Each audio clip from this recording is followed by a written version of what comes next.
Salam dəyərli izləyicilər. Deməli, belə bir kod istədiniz məndən ki, 1-dən n-ə qədər faktorialların cəmini hesablayan proqram yazaq. Tutaq ki, məsəl üçün n5 daxil etmişik, 1 faktorial, 2 faktorial, 3 faktorial və 5 faktoriala qədər ədədləri cəmləyək. Birinci biz bunun üçün n-i daxil edək. N bərabərdir int input yazırıq təbii ki, tam ədəd daxil etməliyik. Daha sonra biz cəmləmə üçün bir s dəyişəni yazaq və s-in qiymətini 0 olaraq təyin edək.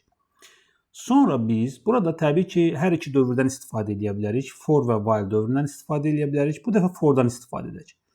For in range yazaq. Müəyyən bir aralıq verək. Yəni 1-dən nəyə qədər?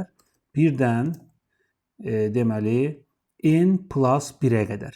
Nəyə görə n plus 1? Çünki stop götürülmür. N yazsaq, tutaq ki 5 daxil eləsək, artıq bu hara qədər götürəcək? 4-ə qədər götürəcək. Ona görə n plus 1 yazırıq. Daha sonra yazırıq ki, s bərabərdir s plus. Mən bunun üçün bir funksiya qurmağı düşünürəm və yazıram f funksiyası və fi yazıram bura. Fi. Və ən sonda print nəyə çap etsin? S dəyişəni, yəni ümumi cəmi çap etsin. İndi gəlin başlayaq funksiyamızı qurmağa. Def açar sözündən istifadə edərək f funksiyasını çağıraq. Fx olsun, standart qəliblərinə gedək.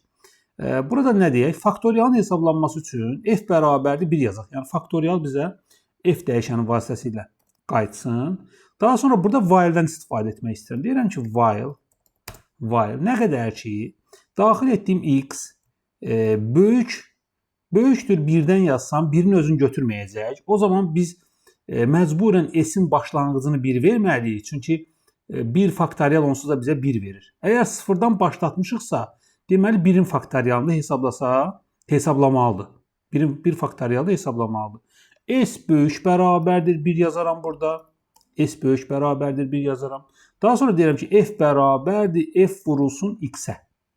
Və dövr sonsuz olmasın deyə x təbii ki, hər dəfə 1 vahid azalmalıdır. Çünki 1 vahid azalmalıdır ki, dövr belli ki, ən sonda nəticəyə çatsın. Və bu bizə f-i hər dəfə göndərəcəyimiz qiymət f-ə faktorialı mənimsədəcək ən sonda. Və bizə qiymət olaraq nə qayıtmalıdır? Return. Return f bizə qayıdır.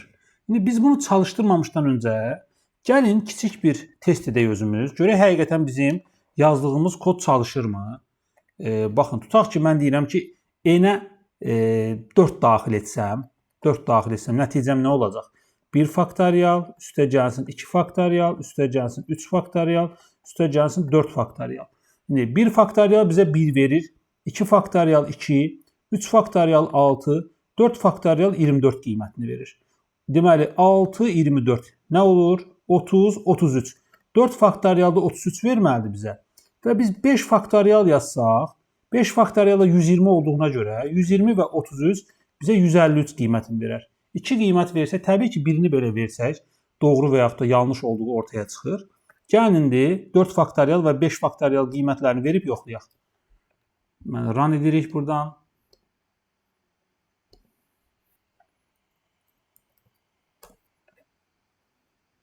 Deməli, 4 daxil etsək, baxın 33 qiymətini çıxartdı. 5 daxil etsək görə 153 qiymətini çıxarırmı? 5 faktorial. Bəli.